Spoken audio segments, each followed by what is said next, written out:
Welcome back. After our last video, Wurth have sent us their speed disc and their speed and long life disc. Did some comparative cuts across the 3 discs. Cheaper one did 3.5 cuts. The speed disc, which was actually not a bad disc to use, did 7 cuts, but what surprised me the most was the long life and speed disc, which is more than a couple of bucks more than this one, did the same amount of cuts, did 7 cuts. The Elite 911, still by far my favorite disc. So on a price point, this is the same price as the Wurth, the speed disc, and we got 7 cuts out of the speed disc, whereas the 911 we got 24 cuts out of.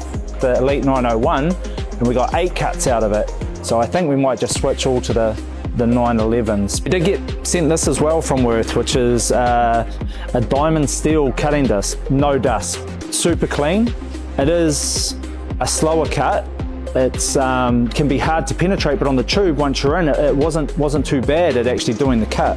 This has done 30 or 40 cuts and it still looks like new. You'd have to get 345 cuts out of this steel diamond disc before it surpasses the price of what you could get 14.5 of these discs for. I haven't done that many cuts yet. We might have to do round 3, but we'll see how it goes. If you think there's a better disc than the 911, let us know. I'd be keen to try it out. Next time we're doing a run or something, doing those same consistent cuts, we'll give it a go.